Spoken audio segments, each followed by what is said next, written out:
Thank you, Mr. President.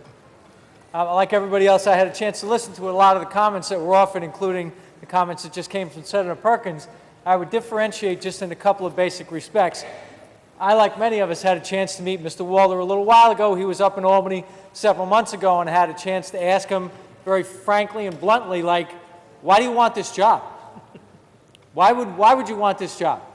And I think, I won't put words in his mouth exactly, but the answer was, it's kind of like the World Series. You're playing for the Yankees. When you're head of the MTA and you work in transit, you're on the best team, and this is the biggest challenge that's out there. I respect that. On paper, his credentials are impeccable.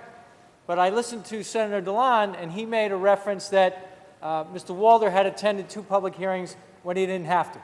Now, technically, you're right. But fundamentally, I think that's where we start to get off on the wrong foot.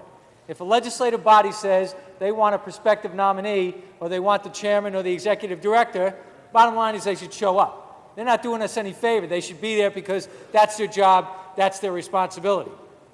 And to the comments that were offered by many of my colleagues, including Senator Perkins, I would make this differentiation.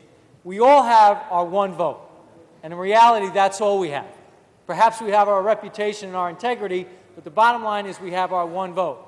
And when I cast my vote today, I want to be able to go back to my constituents and say, this is why I voted yes, or this is why I voted no. And in listening and watching, and I did not attend the hearings, but I spoke to many of my colleagues who asked very direct, pointed, timely, and in-depth questions, I can't go back to the people I represent and say, yes, this person is terrific on paper, and I have every confidence that things are going to go in the right direction. And here's the bottom line. And this is where I will say, perhaps a little differently, I am going to make it personal. I don't believe that Mr. Walder has offered enough information and enough concrete details and enough hard ideas to the people in this body.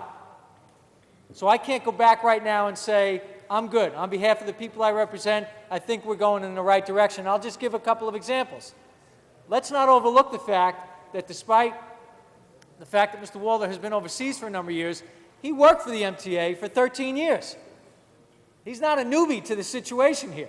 He's got a track record, no pun intended, having worked in this area and for this authority for over a decade.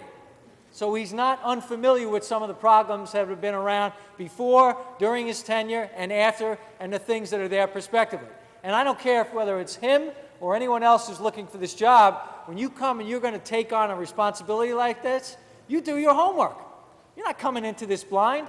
You're going to know what the politics are. You're going to know who the players are. You're going to know who the new chairs are. You're going to know who the people are that you have to meet with, and you sure as heck are going to know what the issues are. Whether it's a deficit, it's a bailout, it's a payroll tax, it's a 5-year capital plan, it's begging for federal money. You're coming into this process, and while you may not know every nuance and every detail of what goes on in the MTA every single day, let's not kid ourselves that our nominee here is new to the game.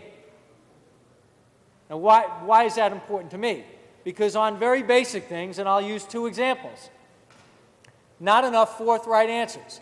I would love to be able to go back to my constituents and say, in light of the fact that what's going on in this economy, the MTA, the head of the MTA, has made it clear that he is going to fight like heck to overturn that arbitration award. We cannot afford it. We all know we cannot afford it, and if something is not done about it, those $300 million in additional labor costs is going to come out of somebody's hide. It's either going to come out of the capital plan, or it's going to come out of the ratepayers or the fare payers. And we're going to be the ones that are going to have to deal with that ultimately because it's our constituents that are going to be affected. So I am making it personal in this respect. I wanted more detail and I wanted more in-depth answers and 3 or 4 or 5 concrete things that this gentleman would have said, these are my first 5 mission priorities to get things done. Because you all know this, and I know it as well. You step into a job like this, if you have trouble coming up with some hard stuff for us, you'll never get the hard stuff done when you go there. Now, I'll close with this. I hope, in deference to many of the things that my colleagues said, I hope I'm wrong. I absolutely hope I'm wrong, and I hope in 6, 9, 12 months, I can go to my constituents and say, you know what? This gentleman has proved me wrong, and we're all better because he's now the head of the MTA. So I hope I'm wrong, but right now, I don't have the level of comfort to vote yes. I will be voting no.